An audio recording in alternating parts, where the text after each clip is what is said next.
जय श्री राम दोस्तों, स्वागत है आपका मेरे YouTube चैनल पर। आज फिर सुनते हैं हम एक और नई कहानी।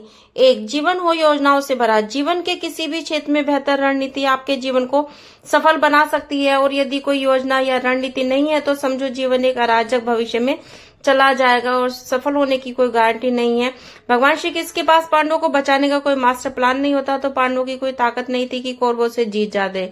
दो संगत और पंगत हो अच्छी। कहते हैं जैसी संगत वैसी पंगत, जैसी पंगत वैसा जीवन। आप लाख अच्छे हैं, लेकिन यदि आपकी संगत बुरी है तो आप बर्बाद हो जाएंगे। लेकिन यदि आप लाख बुरे हैं और संगत बहुत अच्छी है तो आप उनकी सुनते भी हैं तो निश्चित ही आप आबाद हो जाएंगे। कौरवों के साथ शकुनी जैसे लोग थे और पांडवों के साथ श्री कृष्ण। शकुनी मामा जैसी आपने संगत पाल रखी है तो आपका दिमाग चलना बंद ही समझो। अधूरा ज्ञान घातक।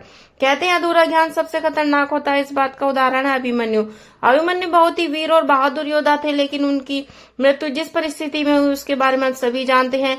मुसीबत के समय अधूरा ज्ञान किसी भी काम का नहीं रहता। आप अपने ज्ञान में पारंगत बने। किसी एक विषय में दक्षता तो हासिल होनी ही चाहिए। नंबर 4, दोस्त और दुश्मन की पहचान करना सीखें। महाभारत में ऐसे कई मित्र थे जिन्होंने अपनी ही सेना के साथ विश्वासघात किया। ऐसे भी कई लोग थे जो एन वक्त पर पाला बदलकर कौरवों या पांडवों के साथ चले गए। शल्य और युयुत्सु इसके उदाहरण हैं। इसलिए कहते हैं कई बार दोस्त के भेष में दुश्मन हमारे साथ आ जाते हैं और हमसे कई तरह के राज लेते रहते हैं। कुछ ऐसे भी दोस्त हैं जो दोनों तरफ होते हैं, जैसे कौरवों का साथ दे रहे भीष्म, द्रोण और विदुर ने अंततः युद्ध में पांडवों का ही साथ दिया। 5, हथियार से ज्यादा घातक बोल वचन। महाभारत का युद्ध नहीं होता यदि कुछ लोग अपने वचनों पर संयम रख लेते। जैसे द्रौपदी यदि दुर्योधन को अंधे का पुत्र अंधा नहीं कहती तो महाभारत नहीं होता। शिशुपाल और शकुनी हमेशा चुभने वाली बातें ही करते थे, लेकिन उनका अर्थ किया हुआ है कि सभी जानते हैं। सबक यह है कि कुछ भी बोलने से पहले हमें सोच लेना चाहिए कि इसका आपके जीवन, परिवार या राष्ट्र पर क्या असर होगा। 6, जुए सट्टे से दूर रहो। शकुनी ने पांडवों को फंसाने के लिए जुए का आयोजन किया था, जिसके चलते पांडवों ने अपना सब कुछ दांव पर लगा दिया था। अंत में उन्होंने द्रौपदी को भी दांव पर लगा दिया था। यह बात सभी जानते हैं कि फिर क्या हुआ। अतः जुए सट्टे षड्यंत्र से हमेशा दूर रहे। ये चीजें मनुष्य का जीवन अंधकार बना देती हैं। सदा सत्य के साथ रहो। कौरवों की सेना पांडवों की सेना से कहीं ज्यादा शक्तिशाली थी। एक से अधिक योद्धा और ज्ञानी जन कौरवों के साथ थे। पांडवों की सेना में ऐसे वीर योद्धा नहीं थे। कहते हैं कि विजय उसकी नहीं होती जहां लोग ज्यादा और ज्यादा धनवान हैं, बड़े पदाधिकारी हैं। विजय हमेशा उसकी होती है जहां ईश्वर और ईश्वर हमेशा वही होते हैं। जहां सत्य होता है, सत्य का सदा कभी साथ न छोड़े। सत्य की ही जीत होती है। सत्य के लिए जो करना पड़े वो करो। 8, खुद नहीं बदलोगे तो समाज तुम्हें बदल देगा। जीवन में हमेशा दानी, उदार और दयालु होने से काम नहीं चलता। महाभारत में जिस तरह से कर्ण की जिंदगी में उतार चढ़ाव आए, उससे यही सीख मिलती है कि इस क्रूर दुनिया में अपना अस्तित्व बनाए रखना कितना मुश्किल होता है। इसलिए समय के हिसाब से बदलना जरूरी होता है, लेकिन यह बदलाव ही उचित है जिसमें सभी का हित हो। कर्ण ने खुद को बदलकर अपने जीवन के लक्ष्य को हासिल तो कर लिया, लेकिन फिर भी महान नहीं बन सके, क्योंकि उन्होंने अपनी शिक्षा का उपयोग समाज से बदला लेने की भावना से किया था, बदलने की भावना से किया गया हो कोई भी कार्य आपके समाज का हित नहीं कर सकती। 9, शिक्षा का सदुपयोग जरूरी। समाज ने एक महान योद्धा कर्ण को तिरस्कार किया था, जो समाज को बहुत कुछ दे सकता था, लेकिन समाज ने उसकी कदर नहीं की क्योंकि उसमें समाज को मिटाने की भावना थी। कर्ण के लिए शिक्षा का उद्देश्य समाज की सेवा करना नहीं था, अपितु वो अपने सामर्थ्य को आधार बनाकर समाज से अपने सम्मान का बदला लेना चाहते थे। समाज और कर्ण दोनों को ही अपने अपने द्वारा किए गए अपराध के लिए दंड मिला और आज भी मिल रहा है।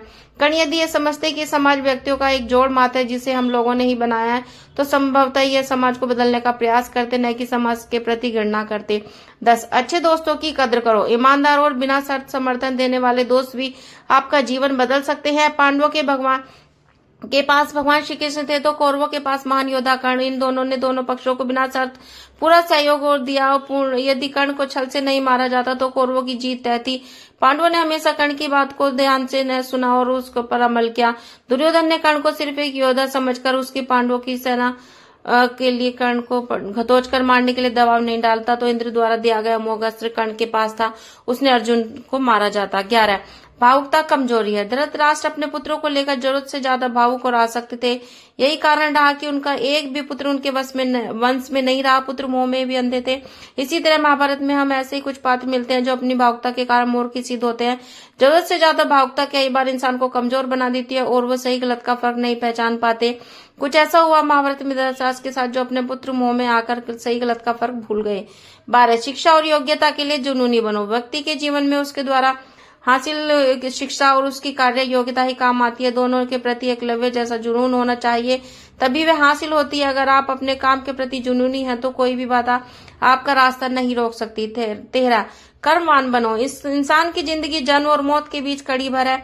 यह जिंदगी बहुत छोटी है, कब दिन गुजर जाएंगे आपको पता भी नहीं चलेगा, इसलिए प्रत्येक दिन का भरपूर उपयोग करना चाहिए। कुछ ऐसे कर्म करने चाहिए जो आपके अगले जीवन की तैयारी के हो। ज्यादा से ज्यादा कार्य करो। घर और कार्यालय के अलावा भी ऐसे कार्य करो जिससे आपकी संतानें आपको याद रखे। गीता यही उपदेश देती है कि हर पर ऐसा कार्य करो जो जीवन में को सुंदर बनाए। 14 अहंकार और घमंड होता है पतन का कारण। अपनी अच्छी स्थिति, बैंक बैलेंस, संपदा, सुंदर रूप और विद्वता का कभी अहंकार मत कीजिए। समय बड़ा बलवान है। धनी, ज्ञानी, शक्तिशाली पांडवों ने वनवास भोगा और अति सुंदर द्रौपदी भी उनके साथ वनों में भटकती रही। समय के खेल निराले हैं। जिस अम्बा का जीवन भीष्म के कारण बर्बाद हो गया था, उसने शिखंडी के रूप में जन्म लेकर भीष्म से बदला लिया। महाभारत के कई उदाहरण हैं जिनसे यह प्रेरणा मिलती है कि घमंड का पतन का कारण बनने में देर नहीं लगती। 15 कोई भी संपत्ति किसी की भी नहीं। अत्यधिक लालच इंसान की जिंदगी को नर्क बना देता है। जो आपका नहीं है उसे अनीति पूर्वक लेने हड़पने का प्रयास न करें। आज नहीं तो कल उसका दंड अवश्य मिलता है। भगवान श्री कृष्ण कहते हैं कि आज तो तेरा है, कल बीता हुआ कल किसी और का था और कल आने वाले कल किसी और का हो जाएगा। अतः तू संपत्ति और वस्तुओं से आसक्त मत पाल, ये तेरी मृत्यु के बाद यहीं रखे रह जाएंगे। अर्जित करना है तो परिवार का प्रेम अपना तो अर्जित कर, जो हमेशा तेरे साथ रहेंगे। 16 ज्ञान का हो सही क्रियान्वयन। शिष्य या पुत्र को ज्ञान देना माता पिता का, गुरु का कर्तव्य है, लेकिन सिर्फ ज्ञान से कुछ हासिल नहीं होता। बिना विवेक और सद्बुद्धि के ज्ञान अकर्म या विनाश का कारण ही बनता है। इसलिए ज्ञान के साथ विवेक और अच्छे संस्कार देने भी बहुत जरूरी हैं। 17 दंड का दंड जरूरी। न्याय व्यवस्था से वही काम रख सकता है जो दंड को सही रूप में लागू करने की क्षमता रखता हो। यह चिंतन घातक है कि अपराध से घृणा करो, अपराधी से नहीं। दुनिया भर को जेलों से इसके उदाहरण प्रस्तुत किए जा सकते हैं कि जिन अपराधियों को सुधारने की दृष्टि से पुनर्वास कार्यक्रम चलाए गए, उन्होंने समाज में आकर फिर से अपराध को अंजाम दिया।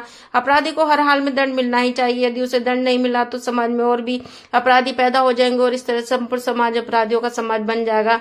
युधिष्ठिर के अहिंसा में उनके विश्वास को देखते हुए युद्ध के बाद भीष्म को उन्हें उपदेश देना पड़ा कि राजधर्म में हमेशा दंड की जरूरत होती है, क्योंकि प्रत्येक समाज में अपराधी तो होंगे ही। दंड न देना सबसे अपराध होता है। न्याय की रक्षा जरूरी। न्याय हमेशा उन लोगों के साथ होता है जो शक्तिशाली हैं, जो न्याय पाने के लिए पन है से उत्सुक है। जिन्होंने अपने लिए न्याय मांगा उनके साथ ईश्वर ने न्याय किया भी है। मांगोगे नहीं तो मिलेगा भी नहीं, यह प्रकृति का नियम है। गुरु द्रोणाचार्य ने कर्ण और एकलव्य के साथ जरूर अन्याय किया था, लेकिन आज दुनिया अर्जुन को सबसे धनुर्धर नहीं मानती, क्योंकि कर्ण और एकलव्य हमेशा न्याय की मांग की और अंत में आज दुनिया में उन्हें शेष धनुर्धर मानती है। महाभारत में यही सिखाती है कि न्याय की रक्षा करना बहुत जरूरी है, लेकिन यह भी एक कटु सत्य है कि न्याय सिर्फ शक्तिशाली लोगों के साथ ही होता है। 19 छिपे हुए को जानने का ज्ञान जरूरी।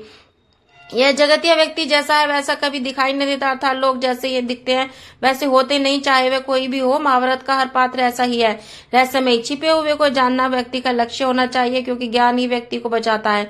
भगवान श्री कृष्ण के ऐसे कई योद्धा थे जो छिपे हुए सत्य को जानते थे। 20 सफर करने में होती है बरकत। एक स्थान से दूसरे स्थान पर जाना, एक स्थान को छोड़कर दूसरे स्थान पर रहने से लाभ ही मिलता है। पांडवों को हस्तिनापुर छोड़कर 2 बार जंगल में रहना पड़ा और अंत में उनको जब खांडवप्रस्थ मिला तो वे वहां से चले गए। इसी तरह भगवान श्री कृष्ण को भी कई बार मथुरा को छोड़कर जाना पड़ा, अंत में वे द्वारिका में बस गए। कई बार लोगों को व्यापार या नौकरी के लिए दूसरे शहर या देश में जाना होता है। 21 गोपनीयता और संयम जरूरी। जीवन हो या युद्ध, सभी जगह गोपनीयता का महत्व है। यदि आप भावना में बहकर किसी को अपने जीवन के राज बताते हैं या किसी व्यक्ति या समाज विशेष पर क्रोध कटाक्ष करते हैं तो आप कमजोर माने जाएंगे।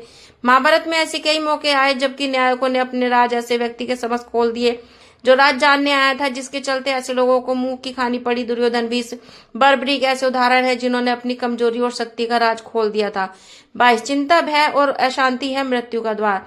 किसी भी प्रकार की चिंता करना, मन को अशांत रखना और व्यर्थ के भय को पालते रहने से मृत्यु आसपास ही मंडराने लगती है।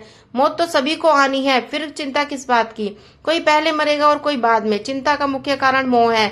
जेल खाना, दवाखाना या पागल खाना वह व्यक्ति जाता है जिसने धर्म संबद्ध संयमित जीवन नहीं जिया, बहुत महत्वाकांक्षी है, या जिसने धन और शक्ति के आधार पर रिश्ते बना रखे हैं, या जिसे अपनी संपत्ति की सुरक्षा की चिंता है। महाभारत को पढ़ने से हमें यही शिक्षा मिलती है कि चिंता मुक्त जीवन सबसे बड़ी दौलत है। 23 इंद्रिय संयम जरूरी। इंद्रियां कभी तृप्त नहीं होती। जो इंद्रियों के वश में है उसका पतन निश्चित है। बहुत से लोग किसी न किसी प्रकार की आदत या नशे के गुलाम हैं। ऐसे लोगों का धीरे धीरे शरण होता जाता है। इंद्रिय संयम आता है संकल्प से। महाभारत का हर पात्र संकल्प से बंधा हुआ है। शक्ति का संचय इंद्रियों को वश में करने से ही संभव हो पाता है। 24 राजा या योद्धा को नहीं करना चाहिए परिणाम की चिंता। जो योद्धा राज युद्ध के परिणाम की चिंता करता है वे अपने जीवन और राज्य को खतरे में डाल देते हैं। परिणाम की चिंता करने वाला कभी भी साहसपूर्वक न तो निर्णय ले पाता और न ही युद्ध कर पाता है। जीवन के किसी भी मोड़ पर हमें निर्णय ही हमारा भविष्य तय करते हैं और एक बार निर्णय लेने के बाद फिर बदलने का अर्थ यह है कि आपने अच्छे सोच कर निर्णय नहीं लिया तो आप में निर्णय लेने की क्षमता नहीं है। Thanks for watching friends. आशा करती हूँ मेरी वीडियो आपको पसंद आई होगी। तो प्लीज वीडियो को लाइक करें, चैनल को सब्सक्राइब जरूर करें और सब्सक्राइब के पैसे नहीं लगते हैं दोस्तों। Please support me. Bye bye, take care.